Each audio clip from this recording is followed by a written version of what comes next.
استغفار کے خزانے: اللہم ان لم اکن اہلا ان ابلغ رحمتک فرحمتک اہل ان تبلغنی لانہا وسعت کل شیء یا ارحم الراحمین۔ اے اللہ، اگر میں اس کا اہل نہیں ہوں کہ تیری رحمت کو پالوں تو تیری رحمت اس کی اہل ہے کہ وہ مجھے پالے، یعنی اگر میں تیری رحمت تک نہیں پہنچ سکتا تو تیری رحمت مجھ تک پہنچ سکتی ہے، اس لیے کہ وہ ہر چیز سے زیادہ کشادہ ہے۔ اے ارحم الراحمین۔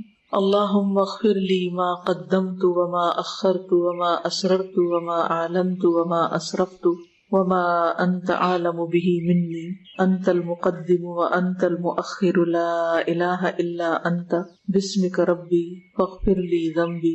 اے اللہ، میرے پہلے اور بعد والے، پوشیدہ اور ظاہر اور حد سے تجاوز کیے ہوئے گناہوں کو معاف فرما، جنہیں تو مجھ سے زیادہ جانتا ہے۔ تو ہی پہلے ہے اور تو ہی بعد میں ہے، تیرے سوا کوئی دوسرا معبود برحق نہیں۔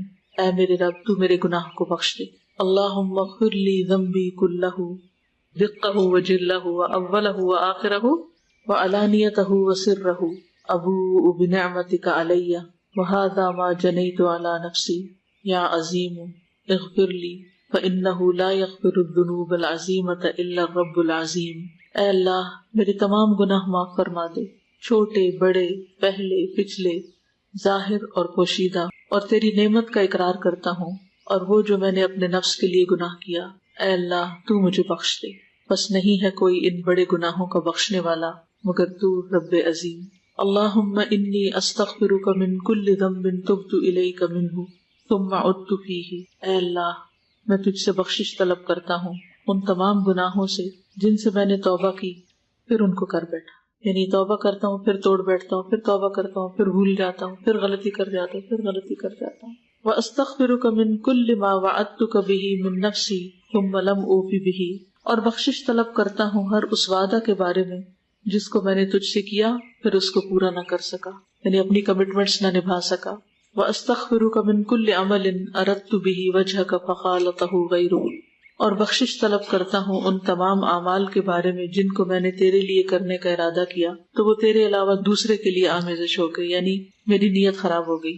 وَأَسْتَغْفِرُكَ مِن كُلِّ نِعْمَةٍ أَنْعَمْتَ بِهَا عَلَيَّ فَاسْتَعَنْتُ بِهَا عَلَى مَعْصِيَتِكَ، اور میں تجھ سے ان تمام نعمتوں کے بارے میں جن کو تو نے مجھے عطا کیا اپنے گناہ کی وجہ سے تجھ سے مدد مانگتا اور بخشش طلب کرتا ہوں، یعنی تاکہ میں تیرا شکر ادا کر سکوں۔ وَأَسْتَغْفِرُكَ يَا عَالِمَ الْغَيْبِ وَالشَّهَادَةِ مِن كُلِّ ذَنبٍ أَتَيْتُهُ فِي ضِيَاءِ النَّهَارِ وَسَوَادِ اللَّيْلِ فِي مَلَإٍ أَوْ خَلَاءٍ وَسِرٍّ وَعَلَانِيَةٍ يَا حَلِيمٌ۔ اے چھپے اور کھلے کے جاننے والے بردبار، میں اپنے ہر اس گناہ سے تجھ سے بخشش طلب کرتا ہوں جسے میں نے دن کی روشنی اور رات کی تاریکی میں، تنہائی میں، کھلے میدان میں، چھپ کر کے اور ظاہر کر کے کیے ہیں۔ یہ بھی بہت ہی خوبصورت دعا ہے۔ اللہم انت ربی لا الہ الا انت خلقتنی وانا عبدک وانا علی عہدک ووعدک ما استطعت اعوذ بک من شر ما صنعت ابوء لک بنعمتک علی ابوء علی بذنبی فاغفر لی فانہ لا یغفر الذنوب الا انت۔ اے اللہ، تو میرا پالنے والا ہے، کوئی معبود برحق نہیں مگر تو ہی، تو نے مجھے پیدا کیا اور میں تیرا بندہ ہوں، اور میں تیرے عہد اور وعدے پر اپنی طاقت کے مطابق قائم ہوں، اور میں اپنے ان تمام برے کاموں سے پناہ مانگتا ہوں جو میں نے کیے ہیں، اور میں تیری نعمت کا اقرار کرتا ہوں اور اپنے گناہوں کا اقرار کرتا ہوں، یعنی تو مجھ پہ رحمتیں کرتا ہے اور میں غلط کام کرتا ہوں، بس تو مجھے بخش دے، بس تو مجھے بخش دے، اس لیے کہ تیرے سوا کوئی دوسرا گناہوں کو بخشنے والا نہیں۔ اللہ تعالیٰ کو یہ بات بھی بہت پسند آتی ہے جب ہم خالص توحید کے ساتھ اس سے بخشش مانگتے، صرف تو ہی بخش سکتا ہے اور کوئی اور نہیں جو بخشے تیرے سوائے تیرے علاوہ۔ استغفر اللہ العظیم الذی لا الہ الا هو الحی القیوم لا تأخذہ سنۃ ولا نوم واتوب الیہ۔ میں اللہ عظیم سے بخشش طلب کرتا ہوں جس کے سوا کوئی معبود برحق نہیں، اور وہ زندہ رہنے اور سب کو تھامنے والا ہے، جسے نہ اونگ آئے اور نہ نیند، اور میں اسی سے توبہ کرتا ہوں۔ پھر ہے اللہم مغفرتک اوسع من ذنوبی ورحمتک ارجع عندی من عملی۔ اے اللہ، تیری مغفرت میرے گناہوں سے کہیں زیادہ وسیع ہے اور تیری رحمت میرے نزدیک میرے عمل سے کہیں زیادہ امید والی ہے۔ کچھ اور اعمال ہیں جو گناہوں کو مٹانے والے ہیں۔ نمبر 1، اذان سنتے وقت اللہ کا ذکر کرنا۔ سیدنا سعد بن ابی وقاص رضی اللہ عنہ رسول اللہ صلی اللہ علیہ وسلم سے بیان کرتے ہیں کہ آپ نے فرمایا، جو شخص مؤذن کے کلمات سن کر کہے اشہد ان لا الہ الا اللہ وحدہ لا شریک لہ وان محمدا عبدہ ورسولہ رضیت باللہ ربا وبمحمد رسولا وبالاسلام دینا، میں گواہی دیتا ہوں کہ اللہ کے سوا کوئی معبود حقیقی نہیں، وہ اکیلا ہے، اس کا کوئی شریک نہیں، اور یہ کہ محمد صلی اللہ علیہ وسلم اس کے بندے اور رسول ہیں۔ میں راضی ہو گیا اللہ کے رب ہونے پر اور محمد صلی اللہ علیہ وسلم کے رسول تسلیم کرنے پر اور اسلام کو دین اختیار کرنے پر، تو اس کے گناہ بخش دیے جاتے ہیں۔ یہ آتی ہے سب کو دعا؟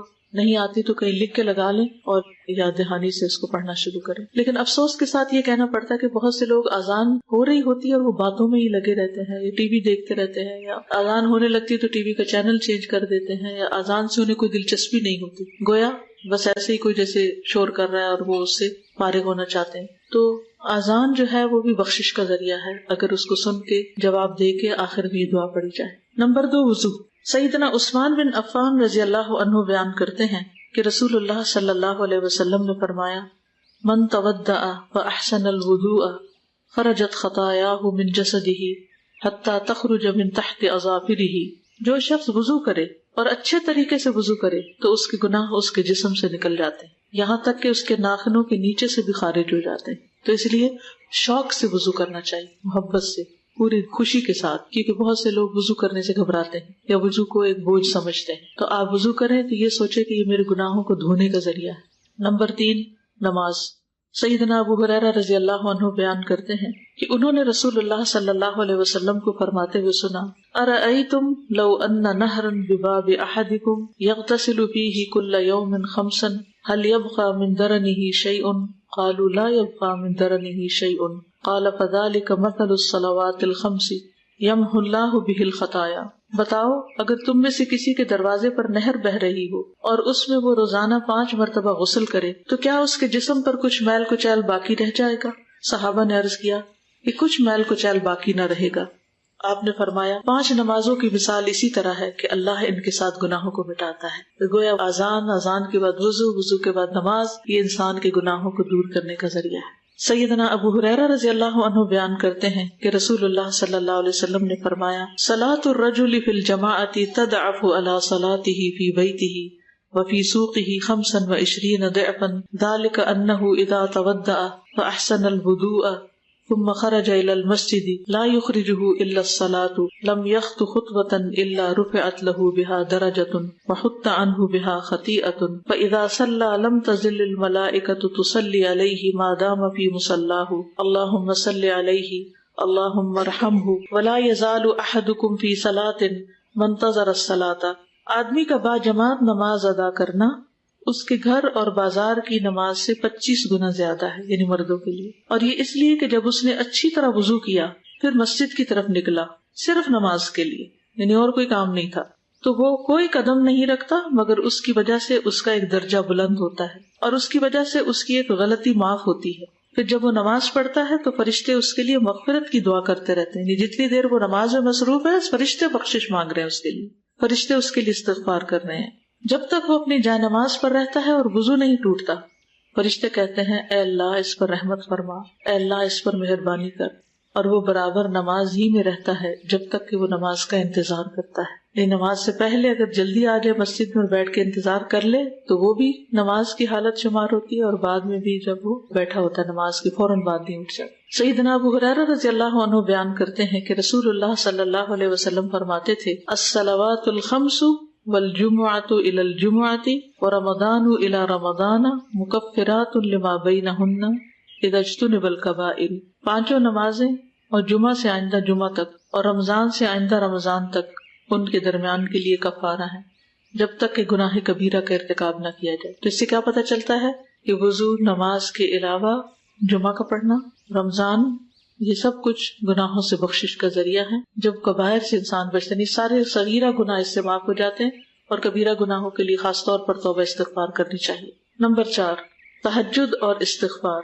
سیدنا حذیفہ رضی اللہ عنہ بیان کرتے ہیں کہ رسول اللہ صلی اللہ علیہ وسلم نے فرمایا، ينزل ربنا تبارک وتعالی كل ليلة الى السماء الدنيا حين يبقى ثلث الليل الاخير يقول من يدعوني فاستجيب له من يسألني فأعطيه من یستغفرنی فاغفر لہ، میرا رب العالمین ہر رات دنیا سے قریب آسمان پر اترتا ہے، یعنی نیچے والے آسمان، جب رات کا تہائی آخری حصہ باقی رہتا ہے تو کہتا ہے کہ کون ہے جو مجھے پکارے اور میں اس کی پکار کو قبول کروں، کون ہے جو مجھ سے سوال کرے اور میں اسے دوں، کون ہے جو مجھ سے مغفرت طلب کرے اور میں اسے بخش دوں۔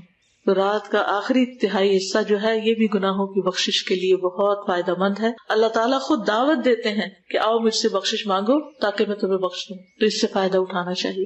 پانچویں چیز صدقہ۔ سیدنا حذیفہ رضی اللہ عنہ بیان کرتے ہیں کہ رسول اللہ صلی اللہ علیہ وسلم نے فرمایا، فتنة الرجل فی اہلہ ومالہ وجارہ تکفرها الصلاة والصوم والصدقة، آدمی کو جو فتنہ اس کے بال بچوں اور مال اور دوست اور ہمسائے کی وجہ سے ہوتا ہے، یعنی ان کی وجہ سے انسان غلطیوں میں مبتلا ہو جاتا ہے، تو نماز، روزہ اور صدقہ اس کا کفارہ بنتے ہیں۔ یعنی صدقہ بھی انسان کے گناہوں کو مٹانے کا ذریعہ بنتا ہے، اللہ تعالیٰ کے غضب کو ٹھنڈا کرتا ہے۔ نمبر 6، جمعہ کے دن کے آداب۔ سیدنا سلمان الفارسی رضی اللہ عنہ بیان کرتے ہیں کہ نبی صلی اللہ علیہ وسلم نے فرمایا، لا يغتسل رجل يوم الجمعة ويتطهر ما استطاع من الطهر ويدهن من دهنه او يمس من طيب بيته ثم يخرج فلا يفرق بين اثنين ثم يصلي ما كتب له ثم ينصت اذا تكلم الامام الا غفر له ما بينه وبين الجمعة الاخرى۔ جو شخص جمعہ کے دن غسل کرتا ہے اور استطاعت کے مطابق پاکیزگی اختیار کرتا ہے، تیل لگاتا ہے یا اپنے گھر کی خوشبو لگاتا ہے، پھر جمعہ کی نماز کے لیے نکلتا ہے اور دو آدمیوں کے درمیان تفریق ڈال کر نہیں بیٹھتا، یعنی بیچ میں گھستا نہیں، دوسروں کو اذیت نہیں دیتا، پھر سنتیں پڑھتا ہے جو اس کے مقدر میں، پھر جب امام خطبہ دیتا ہے تو خاموش رہتا ہے، تو اس کے اس جمعہ اور دوسرے جمعہ کے درمیان کے صغائر یعنی صغیرہ گناہ معاف کر دیے جاتے ہیں۔ تو جمعہ پڑھنا جو ہے یہ بھی گناہوں کی بخشش کا ذریعہ ہے۔ نمبر 7، رمضان کے روزے۔ سیدنا ابو ہریرہ رضی اللہ عنہ بیان کرتے ہیں کہ آپ نے فرمایا، من صام رمضان ایمانا واحتسابا غفر له ما تقدم من ذنبه، جو شخص ایمان اور طلب ثواب کے لیے رمضان کے روزے رکھے تو اس کے پہلے کے گناہ معاف ہو جاتے ہیں۔ تراویح کی نماز، 8ویں چیز۔ سیدنا ابو ہریرہ بیان کرتے ہیں کہ رسول اللہ صلی اللہ علیہ وسلم نے فرمایا، من قام رمضان ایمانا واحتسابا غفر له ما تقدم من ذنبه، جو شخص رمضان کا قیام ایمان اور طلب ثواب کے لیے کرتا ہے تو اس کے پہلے کے تمام گناہ معاف کر دیے جاتے ہیں۔ نمبر 9، شب قدر کی راتوں کا قیام۔ سیدنا ابو ہریرہ رضی اللہ عنہ بیان کرتے ہیں کہ رسول اللہ صلی اللہ علیہ وسلم نے فرمایا، من قام لیلۃ القدر ایمانا واحتسابا غفر له ما تقدم من ذنبه، جو شخص شب قدر کا قیام ایمان اور طلب ثواب کے لیے کرے تو اس کے پہلے کے گناہ معاف کر دیے جاتے ہیں۔ نمبر 10، عاشورہ کے روزے۔ سیدنا ابو قتادہ بیان کرتے ہیں کہ ایک آدمی نے رسول اللہ صلی اللہ علیہ وسلم سے عاشورہ کے روزے کے بارے میں سوال کیا تو آپ نے فرمایا، احتسب علی اللہ ان یکفر السنۃ التی قبلہ، میں اللہ تعالیٰ سے اچھا گمان کرتا ہوں کہ گزشتہ سال کے گناہوں کا کفارہ بنتا ہے، یعنی ایک سال کے روزے معاف ہو جاتے ہیں۔ عمرہ۔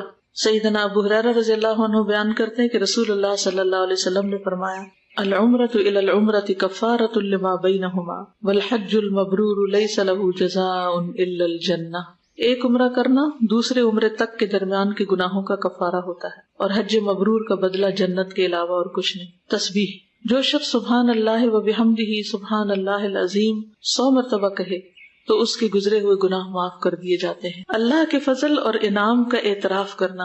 جو شخص کوئی کپڑا پہنے یا کھانا کھائے پھر یہ کہے، الحمدللہ الذی رزقنی واطعمنی بلا حول منی ولا قوت، سب تعریف اللہ کے لیے ہے جس نے مجھے روزی دی اور کھانا دیا بغیر میری طاقت اور قوت کے۔ یا جو شخص کپڑا پہنے اور کہے، الحمدللہ الذی سترنی ووارا عورتی بلا حول منی ولا قوت، تو اس کے گزرے ہوئے گناہ بخش دیے جاتے ہیں۔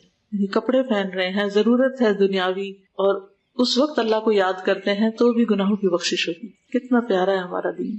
سب تعریف اس اللہ کے لیے ہے جس نے بغیر طاقت اور قوت کے میری شرمگاہ کو ڈھانپا اور چھپایا۔ حج۔ سیدنا ابو ہریرہ بیان کرتے ہیں کہ رسول اللہ صلی اللہ علیہ وسلم نے فرمایا، من حج ھذا البیت فلم یرفث ولم یفسق رجع کیوم ولدته امہ، کہ جس نے اس کے گھر کا حج کیا اور بیہودہ باتیں نہیں کی اور فسق و فجور نہیں کیا تو اپنے گناہوں سے اس طرح واپس لوٹے گا جیسے آج ہی اس کی ماں نے اس کو جنا ہو۔ 15، عرفہ میں وقوف کرنا۔ سیدہ عائشہ رضی اللہ عنہا بیان کرتی ہیں کہ رسول اللہ صلی اللہ علیہ وسلم نے فرمایا، ما من یوم اکثر من ان یعتق اللہ فیہ عبدا من النار من یوم عرفۃ وانہ لیدنو ثم یباہی بہم الملائکۃ فیقول ما اراد ہؤلاء. اتنے آدمی کسی دن اللہ تعالیٰ جہنم سے آزاد نہیں کرتا جتنے عرفہ کے دن کرتا ہے. اور پروردگار آج کے دن نزدیک ہو جاتا ہے، پھر اپنے بندوں کی وجہ سے اپنے فرشتوں پر فخر کرتا ہے اور فرماتا ہے یہ لوگ کیا چاہتے. تو ظاہر ہے سب کیا چاہتے ہیں؟ گناہوں کی بخشش، اللہ کی رضا. نمبر 16، جو شخص حج میں نہ ہو اس کے لیے عرفہ کے دن کا روزہ رکھنا. یعنی عرفات کے دن اگر آپ حج کے لیے وہاں میدان میں کھڑے نہ ہو سکے تو روزہ رکھیں. سیدنا ابو قتادہ سے عرفہ کے دن کے روزے کے بارے میں سوال کیا گیا تو آپ نے فرمایا یکفر السنۃ الماضیۃ والباقیۃ، گزشتہ اور آئندہ سال کے گناہوں کا کفارہ بنتا ہے تو اس کو مس نہ کریں. کچھ لوگ اس جھگڑے میں پڑے رہتے ہیں سعودی عرب والا عرفہ ہو یا یہاں کا ہو، دونوں دن رکھ لیں تاکہ کچھ بھی مس نہ ہو. صیام یوم عرفۃ احتسب علی اللہ ان یکفر السنۃ التی قبلہ والسنۃ التی بعدہ. عرفہ کے دن کے روزے کے بارے میں اللہ سے میرا گمان یہ ہے کہ ایک سال اور بعد کے گناہ کا کفارہ ہوتا ہے، ایک سال پہلے ایک سال بعد کے. بخار کے وقت استغفار کے لمحات. سیدنا جابر بن عبداللہ رضی اللہ عنہ بیان کرتے ہیں کہ رسول اللہ صلی اللہ علیہ وسلم ایک دن ام سائب یا ام مسیب کے پاس آئے اور کہا ما لک یا ام السائب او یا ام المسیب تزفزفین، اے ام سائب یا ام مسیب تمہیں کیا ہو گیا، سائیں سائیں کی آوازیں نکال رہی ہے. انہوں نے کہا کہ بخار ہے، اللہ اس میں برکت نہ دے. تو آپ نے فرمایا لا تسب الحمى فإنها تذهب خطايا بني آدم كما يذهب القير خبث الحديد. تم بخار کو گالی مت دو کیونکہ بنی آدم انسان کے گناہوں کو ختم کر دیتا ہے جیسے لوہار کی بٹی لوہے کے زنگ اور میل کچیل کو ختم کر دیتی ہے. یعنی بیماری جو ہے اس میں بھی گھبرانا نہیں چاہیے، وہ انسان کے گناہوں کے کفارے کا ذریعہ بنتی. ہم سب دین پڑھتے پڑھاتے کیا یہ ممکن ہے ہم سب اپنے فون بیلز جو ہیں ان کا میوزک ہٹا دیں؟ دن میں کتنی دفعہ ہم نہ چاہتے ہوئے میوزک سنتے ہیں. ایسی رنگ ٹونز بھی ہوتی ہیں جن میں میوزک نہیں ہوتا، تو ہم کم از کم ایک گناہ سے تو بچ جائیں گے. بیماریاں اور رنج و غم. سیدنا ابو سعید اور ابو ہریرہ بیان کرتے ہیں رضی اللہ تعالی عنہما کہ ان دونوں نے رسول اللہ صلی اللہ علیہ وسلم کو فرماتے ہوئے سنا کہ آپ نے فرمایا ما یصیب المؤمن من غصب ولا نصب ولا سقم ولا حزن حتى الهم یہمہ الا کفر به من سیئاتہ. مسلمان کو تھکان، بیماری، غم اور تکلیف سے جو پریشانی ہوتی اس کے بدلے میں اس کے صغیرہ گناہ معاف ہوتے. 19 نمبر مجلس کا کفارہ. سیدنا ابو ہریرہ رضی اللہ عنہ بیان کرتے ہیں کہ رسول اللہ صلی اللہ علیہ وسلم نے فرمایا جو شخص کسی مجلس میں بیٹھا اور اس میں زیادہ شور و غل ہوتا رہا، یعنی خوب باتیں ہوں، اس مجلس سے اٹھنے سے پہلے اس نے کہا سبحانک اللہم وبحمدک اشہد ان لا الہ الا انت استغفرک واتوب الیک. اے اللہ تو پاک ہے، میں تیری تعریف کرتا ہوں، میں گواہی دیتا ہوں کہ تیرے سوا کوئی معبود برحق نہیں، میں تجھ سے مغفرت طلب کرتا ہوں اور تیری طرف توبہ کرتا ہوں. تو اس مجلس کے گناہ معاف ہو جاتے ہیں. اس طرح اللہ تعالیٰ کے اپنے بندے پر فضل و کرم اور توفیق سے اس کتاب کے خاتمے تک ہم پہنچے. یہ کتاب اگرچہ مختصر ہے لیکن اذکار کے باب میں سب سے اہم اور افضل قسم استغفار اور توبہ کے موضوع پر شامل ہونے کی وجہ سے انتہائی اہم ہے، کیونکہ توبہ اور استغفار ایک ایسی چیز ہے جو اللہ پر ایمان کو مضبوط کرتی ہے اور بندہ سمجھتا ہے کہ اللہ تعالیٰ تمام گناہوں کو بخشنے والا ہے. وہ بندے کی توبہ سے خوش ہوتا ہے اور سمجھتا ہے کہ بندہ اس سے غافل نہیں، جیسا کہ اللہ تعالیٰ نے فرمایا وَلَا تَكُونُوا كَالَّذِينَ نَسُوا اللَّهَ فَأَنسَاهُمْ أَنفُسَهُمْ أُولَئِكَ هُمُ الْفَاسِقُونَ.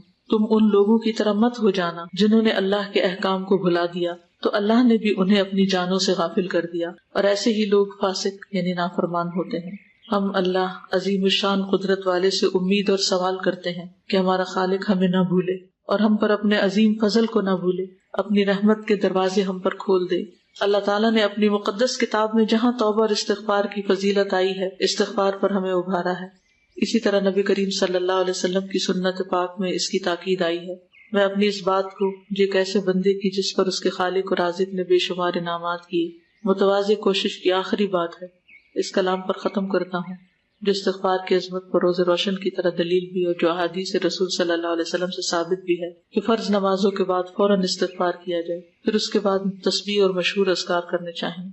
اور یہیں پر بھی میں یہ سوال کرنا چاہوں گا کہ فرض نمازوں کے بعد جو کہ سب سے اہم عبادت ہے، اگر ہمارے اوپر استغفار کرنا لازم ہے تو اس بنا پر ہمارے اوپر لازم اور اولا ہے کہ زندگی کے تمام امور میں کسی کام کو انجام دینے کے بعد ہم توبہ استغفار کریں. یعنی اگر نماز کے بعد توبہ استغفار کرنا ضروری ہے تو ہر کام کے بعد توبہ استغفار کریں. پھر کبھی گھمنڈ میں مبتلا نہیں ہوں گے تاکہ ان غلطیوں اور لغزشوں سے بچے رہیں جو توبہ اور استغفار کو لازم کرتی ہیں. اللہ تعالی ہمیں اور آپ کو توبہ استغفار کرنے والا بنائے. وہی سننے والا اور قبول کرنے والا ہے. اور درود و سلام ہو ہمارے نبی، معلم اور قائد پر جو ہمیشہ اپنے رب سے استغفار کرتے تھے، یعنی محمد بن عبداللہ پر، ان کی اولاد پر اور تمام صحابہ پر. اور تمام تعریفیں اللہ کے لیے ہیں جس کی نعمتوں سے نیکیاں پوری ہوتی ہیں، ان عددوں سے بھی زیادہ جنہیں اس کے بندوں نے حروف کی شکل میں لکھے ہیں یا سطروں کی شکل میں بیان کیے ہیں.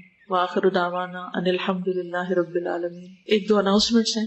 ایک تو یہ کتاب آئی ہے دعا کیجیے، یہ ہر گھر میں ہونی چاہیے. اس میں ہر قسم کی دعائیں جو ہیں مختلف طرح کی وہ موجود ہیں. یعنی اس میں جتنی بھی مختلف چیزوں کے لیے ہم دعائیں ڈھونڈتے ہیں وہ ساری اس میں جمع کر دی گئی ہیں. اس لیے یہ کتاب ہر گھر میں ہونی چاہیے. اس میں والدین کے لیے دعائیں ہیں، ازواج کے لیے، اولاد کے لیے، رزق کی کشادگی کے لیے، بھوک اور فاقوں سے بچنے کے لیے، گھریلو پریشانیوں سے نجات کی، بیماریوں سے شفا کی، ڈر اور گھبراہٹ کے وقت رنج و غم سے بچنے کی، اخلاقی بیماریوں سے بچنے کی، دل کی سلامتی کی، جان و مال کی حفاظت کی، سونے جاگنے کی، صبح و شام کی، نظر بد اور حاسد سے حفاظت کی، سفر کی، جادو سے حفاظت، شیطان سے حفاظت، اچھے پڑوسی پانے اور برے پڑوسی سے بچنے کی، نعمتوں کے زوال سے بچنے کی، کھانے کے بعد قرض سے نجات کی دعائیں، زندگی کی مشقتوں سے بچنے کی، استخارے کی، ظلم سے بچنے کی، حصول علم کی، پھر تسبیحات ہیں، پھر گناہوں کی بخشش ہے، بری موت سے بچنے کی، پھر میت کے لیے دعائیں ہیں، عذاب قبر سے بچنے کے لیے، آخرت کی بھلائی کے لیے، جہنم سے بچنے کے لیے. تو بہت ہی جامع کتاب ہے اور اوتھینٹک احادیث سے ان دعاؤں کو اکٹھا کیا گیا ہے. اس کی اپلیکیشن بھی بن گئی ہے جو ایپل اور اینڈرائڈ اس پر بھی موجود ہے. اگر آپ کے پاس ہو تو ایک ایک ٹاپک بھی روز پڑھتے جائیں تو سب چیزوں کی دعائیں جو ہیں وہ